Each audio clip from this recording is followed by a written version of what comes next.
நீங்கெல்லாம் படிச்சவங்க. எனக்கு தெரிஞ்ச நியாயத்தை நான் சொல்றேன்.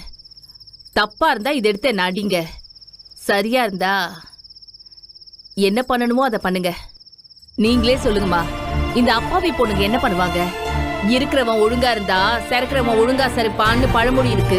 வீட்டு சாப்பாடு சரியா இருந்தா ஏன் ஹோட்டலுக்கு வரான்? சில பேரு ஒரே சாப்பாடு சாப்பிட்டு போர் அடிச்சு வரான். சில பேரு சாப்பாடு கூட ஆளே இல்லாம வரான். வயிற்று பசிய தீக்கிறது சேவைனா, உடல் பசிய தீக்கிறதும் ஒரு வகை சேவைதான். எல்லாத்துக்கும் காரணம் ஆசையை அடக்க முடியாதுதான். ஏண்டா, யானைக்கு ஆசையை அடக்க முடியலன்னா என்ன நடக்கும்? மதம் பிடிக்கும். நாய்க்கு வெறி பிடிக்கும். மாட்டுக்கு உழவுக்கு வரமாட்டேன்னு முரண்டு பிடிக்கும். அஞ்சறிவுக்கே இப்படின்னா அப்ப மனுஷங்களுக்கு கிறுக்கு பிடிக்கும். அதனாலதான் கற்பழிப்பு, கள்ளக்காதல், கொலை, கொள்ளன்னு எல்லா தப்பும் பண்றாங்க.